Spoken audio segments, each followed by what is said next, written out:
Yo les gars, j'espère que vous allez tous et toutes très bien. Aujourd'hui on est jeudi et on se retrouve pour une toute nouvelle vidéo sur l'analyse du marché. Donc au sommaire on va avoir BTC, on va voir comment se porte BTC tout simplement et qu'est-ce qu'on va pouvoir faire d'ici demain, après-demain, enfin durant le week-end. On va voir également la même chose pour ETH et le marché des altcoins. Et on va aller voir 2-3 altcoins comme Solana et un autre que j'ai en tête comme Peak. Donc je vous propose de commencer sans plus tarder. Donc sur le BTC, alors à l'heure où je vous parle, on est mercredi 30 avril à 16h36, donc il y a une heure, il y a eu l'ouverture des marchés américains, et donc vous pouvez voir qu'on a fait une grosse bougie rouge. Alors pourquoi je fais cette vidéo mercredi? Parce que je ne pourrai pas la faire demain, je suis en déplacement pendant 3 jours, donc ça va être un peu complexe. Donc on est venu faire quoi? On est venu faire une divergence au niveau du RSI, donc comme vous voyez, alors là on prend bien, on avait le RSI qui baissait sachant que le prix augmentait, ce qui nous forme du coup un essoufflement des acheteurs. Pourtant le prix monte, donc ça veut dire qu'on va venir corriger ça à la baisse. Ça n'a pas manqué, c'est ce qu'on est venu faire. Et on est venu faire ça dans quelle zone? Dans la zone en 30 minutes. Donc en 30 minutes on a quoi? On a ici, hop, une IFVG, juste là, suivi d'une fair value gap juste après. Et vous voyez, elles sont vraiment au même niveau. Qu'est-ce que j'attends personnellement? Là, maintenant qu'on est venu chercher, alors vous voyez en 30 minutes, hein, on est venu chercher cette fair value gap. Maintenant, ce que moi je vais attendre, et même en 15 minutes, ce que je vais attendre, c'est que là, c'est même pratiquement sûr, maintenant qu'on s'est fait rejeter par la fair value gap, enfin, c'est pas encore le cas, mais je pense qu'on va se faire rejeter quoi qu'il arrive dans la fair value gap. On va venir un peu plus bas, retest, faire une mèche pour venir sweep le Mandelo. Donc en gros, ce qu'on a fait de plus bas lundi en début de semaine, on va sweep ce Mandelo. Ensuite, on va directement réintégrer. Hop, là, on va faire une inversion de structure. Donc là, ça aura formé un cos. Ensuite, on va faire un boss. On va revenir corriger un petit peu. Et c'est là où on va péter. Et il se peut qu'en fait, on fasse même pas de confirmation. Ou alors qu'on fasse ça sur une fair value gap. Et qu'ensuite, on reparte directement.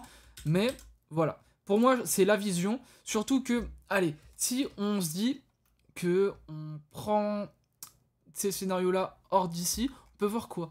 On peut voir que ici on a fait une accumulation, ok? Et là, qu'est-ce qu'on est en train de faire? En fait, on est en train de faire une manipulation. Très clairement, ça se voit. On est venu en fait accumuler des liquidités en bas et on en a laissé énormément en haut. Mais vu que tout le monde a des patterns comme un bull trap, etc. Enfin bref, je connais pas le nom des patterns, mais je sais qu'il y a des patterns qui sont comme ça et que ils pensent justement que quand ça break ici, c'est que ça va aller plus bas. Et ben non. Enfin, quand ça break en haut, ça va aller plus. Bref, on s'en fout. Là, ça faisait genre, allez, on va dire un drapeau. Et le drapeau en général, tu sors par le haut. Et ben là, on va faire de la manipulation. Donc, ça veut dire, on fait genre à tout le monde qu'on va aller plus haut. Sauf que en fait, on va plus bas pour aller plus haut. Voilà, bref, c'est un peu complexe. On va pas rentrer dans les détails. Et donc voilà. Alors, soit on va faire ça, soit sur les CME, en fait, on l'a déjà fait. Et c'est ça que moi, je sais personnellement pas. Je pense qu'en vrai, c'est validé. Je suis allé regarder et tout, je me suis renseigné. Normalement, c'est les CME en priorité avant de faire les brokers. Donc les brokers, c'est-à-dire Binance, Zoomex, tout ça. Et donc, personnellement, je pense que c'est bon. Mais après, on n'a pas eu notre changement de structure, donc rien dossier pour l'instant. Donc, je fais rien. Personne ne fait rien. Maintenant, voilà, je vous ai dit un peu ma vision pour les prochains jours. Sachant que cette vidéo sortira jeudi, je pense que ça peut vous être important. Maintenant, sur Ethereum, je pense aussi que ça va aller plus haut. C'est bullish, hein. De toute façon, quand on regarde en weekly encore, vous voyez, on a fait une clôture au-dessus de cette fair value gap, ce qui nous donne une inversée de fair value gap. Et pour l'instant, pour l'instant, on est en retest. On est en retest, on s'appuie dedans. On va potentiellement pouvoir aller plus haut. Ou alors potentiellement venir fermer cette fair value gap avant d'aller plus haut. Donc c'est ce qu'on verra. Ensuite, pas grand chose d'autre à dire sur Ethereum. L'Ethereum dominance, on est toujours au point mort. Niveau de la chart totale, le bottom se valide de plus en plus. Après, c'est que la chart totale. La chart totale 3, c'est différent. Mais regardez, on a fait une inversion de structure quand même assez jolie. Pour l'instant, on s'appuie dedans un petit peu. Je pense que ça va pas tarder à décoller. Enfin, on va voir. Total 3, c'est pas pareil. On n'a pas fait d'inversion de structure à ces niveaux-là. On a par contre bien marché sur la fair value gap. À voir si on fait pas un retest avant d'aller plus haut. Et sur la chart Other, pour le coup, on a fait une... bon, alors c'est un peu la galère, hein. Déjà, on va enlever toutes les merdes qu'on a ici. Alors, on va se mettre en daily pour mieux comprendre. Ici, on avait une fair value gap, ok, on l'a traversée. Et du coup, c'est pas une inversée de fair value gap parce qu'on a réintégré juste après. Donc, on est toujours sur une fair value gap pour l'instant en daily. Et bon, pour l'instant, on a l'air de tenir. On peut encore faire un truc comme ça. Mais là, si on va plus haut et qu'on fait quelque chose comme ça m'étonnerait pas. Ça nous validerait un peu notre changement de tendance. Et là, ça pourrait être bénéfique. Donc ça, on verra. Ça, c'est la Other Dominance. Bon, rien d'exceptionnel encore une fois. Et donc, on va aller voir les coins qui sont intéressants. Ouais, c'est bien là. Donc, nickel. On avait plusieurs coins dans lesquels j'étais en position. Bon, alors, le pic. Pourquoi est-ce que le pic, il est intéressant? Parce que, alors, c'était peut-être pas le pink, c'était plutôt le Huxlink, je sais pas. Ah oui, le pic parce qu'il y avait énormément de liquidité. Et comme vous voyez là, on a formé ce qu'on appelle une inversed fair value gap. Et en fait, on est venu à la retest et on est venu clôturer à travers. Donc moi, je me suis dit, bon bah, dès qu'on va remonter, hop, on va mettre un ordre ici pour aller plus bas. Au cas où ça aille plus bas, bien sûr. Et finalement, bon bah, c'est ce qui s'est passé. On est allé plus bas, maintenant, je pense mettre à break-even pour limiter mes risques au maximum. Mais bon, on va voir ce que ça donne. Et surtout que PIC, en vrai, c'est un coin qui réagit assez bien au niveau des fair value gap, inversed fair value gap. Alors, je peux vous montrer ça. Bon, déjà, on a une grosse fair value gap en 4 heures qui fait bien le taf. Enfin, plus maintenant, vous me direz, mais qui le faisait bien avant. Et on a des inversed fair value gap ici. Vous voyez? Et à chaque fois, on est venu rebondir, bam, on se rappuie, on va plus haut. Et donc, le fait qu'on ait clôturé en dessous, je me suis dit, là, on a quelque chose. Donc voilà, bah après, rien de folichon non plus. On n'a pas énormément grand-chose, entre guillemets. Mais en tout cas, on a validé à court terme, du moins, ce changement de caractère. Où, bon, là, on fait notre cos, et là, on fait notre boss. On va dire ça comme ça. Puis même, on le fait un peu plus à court terme. Voilà. Maintenant, c'était moi... alors, c'était le Solana que je voulais aller voir, qui est très intéressant. Pourquoi? Bon, faites pas attention à ce trade, c'était plutôt, on va dire, des tests. Donc, Solana, très intéressant, parce qu'on a accumulé énormément de liquidités. On voit plein de mèches, plein de mèches, plein de mèches, plein de mèches. Et c'est justement ce qui est intéressant. On a une fair value gap, plein de mèches, donc forcément beaucoup de liquidités. Il fallait bien qu'on revienne là un jour. Bam, grosse mèche, on revient dedans. Et bien sûr, on tient. On tient, maintenant on va voir si ça va tenir longtemps encore. Après, on va voir si en une heure on n'a pas vraiment, je sais pas moi, une inversée de fair value gap, quelque chose comme ça. Et là, moi ce que je vois c'est une IFVG. Donc, je me dis, là, à tout moment on revient là-dedans. Et à tout moment on trouve un joli trade là-dedans. On attend une inversion de structure en M1, M5, peu importe. Donc là, on a une inversée de fair value gap en plus d'une fair value gap. Vraiment hyper intéressant. Bon, après celle-là, bon, il y en a quand même pas mal. Elle a bien tenu en plus de fair value gap. Vous voyez, on n'a pas clôturé à travers. En tout cas sur celle-là.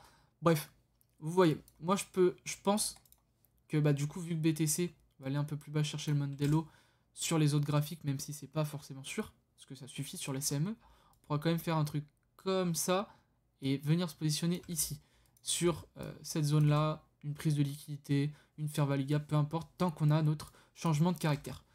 Le Huxlink qui était très intéressant, parce que, en fait, tout simplement, on a fait quoi?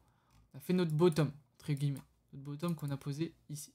Juste après, on a eu un gros rebond, très bien. Ensuite, on a eu la correction, jusque-là, c'est normal. Et le Huxlink, il est un peu en décalé du marché, j'ai l'impression. Parce que vous voyez, quand on était là, tout avait déjà pump d'à peu près 30-40%. Ensuite, on est venu chercher plus haut, donc ici. On est descendu en ABC, donc on peut aller voir en 15 minutes, je pense. Voilà, on est descendu en ABC. Bon, là, c'était un peu plus long que prévu. On a plus fait une C comme ça. Et j'ai essayé de prendre ce trade, malheureusement. Comme vous voyez, on n'est pas revenu en zone OTE. J'aurais dû trade une fair value gap. Mais j'apprends encore tous les jours, encore une fois. Regardez, je me serais juste positionné sur cette prise de liquidité. Ça aurait suffi. Ça aurait suffi avec un SL, même ici, où en vrai, on aurait pu le mettre tout en haut, peu importe. Ça aurait fait un bon trade. Mais bref, là n'est pas le sujet. Donc comme vous voyez, on a un coin qui rebondit assez bien et qui corrige quand il rebondit. Donc là, très intéressant. Surtout que, en court terme, entre guillemets, on a posé notre bottom là. On a posé ici. On n'a pas grand chose d'autre à aller chercher. Maintenant, on est allé chercher toutes ces liquidités là. Donc, toutes celles-là, on allait les chercher. On était déjà un peu allé les chercher en faisant une mèche ici. Mais on avait reposé plein de liquidités, donc on est revenu tout chercher. Maintenant, alors, pour bien se mettre à l'idée de toutes les liquidités qu'on allait chercher, voilà. Maintenant, on n'a plus rien. On n'a typiquement plus rien. Donc là, ce qui peut être intéressant, c'est vraiment d'aller chercher une inversion de structure. Donc, je vous dis n'importe quoi. Là, on a un cos, là, on aura un boss si on passe ici. Moi, je vais me positionner dans une fair value gap ou n'importe quoi d'autre. Avec, bien sûr, un stop loss à ce plus bas là. Pour moi, c'est hyper pertinent d'ouvrir un trade ici, surtout quand on a des targets aussi hautes. On a déjà, premièrement, bon, déjà, on va enlever ce trade, parce qu'on s'en fiche un peu. On a, bon, si on ouvre la position par là, allez, on peut mettre le stop loss à la limite ici, mais j'en vois pas le grand intérêt. Parce que si tu viens chercher plus bas, ça veut dire qu'on va aller nettoyer un peu tout ça. Bref. Donc là, déjà, on a un grand minimum de 4.82 R. Ensuite, si on vient chercher chaque target, bam, bam, bam, ou si bien déjà on vient refaire un nouveau plus haut, ce qui est clairement faisable, on arrive à un 26 R. Que dire de mieux? Vous mettez 100 USDT de risque, vous clôturez, allez, 75% ici, vous êtes en gain de plus, allez, plus 300 et quelques, et ensuite vous avez 25 $ qui font un x26, si on vient chercher bien sûr le TP4, ou TP3 ou TP2, peu importe les TP que vous faites, voilà, 25 $ qui feront x26. Je vais vous faire le calcul, j'ai la flemme de le faire de tête, x26, fait 650. 650. Enfin bon, voilà, juste pour vous dire ça, même si vous, en vrai, vous touchez pas votre trade, vous estimez que ça va aller aussi haut, même si c'est pas ce qu'il y a à faire, vous prenez un risque de 25 parce que vous avez un petit capital, peu importe, ça vous fait 625. Est-ce que c'est refusable? Je pense pas. Après, c'est pas vraiment comme ça qu'on fait, on target le nouveau plus en général, mais bon, on s'en fout. Voilà ce que je vous ai montré. C'est pour moi les deux coins qui sont vraiment strong, Solana, Uxlink, à longue. Après, il faudrait que je fouille un peu là-dedans, mais là-dessus, ce sera sur le canal Telegram en première ligne de description. N'hésitez pas encore une fois à y aller, c'est hyper pertinent, je partage des analyses, des trades, et on a ce groupe avec Gabin Crypto, qui nous fait de l'investissement plus spot, et en fait, qui vous montre des portefeuilles qui performent grâce notamment aux mêmes coins.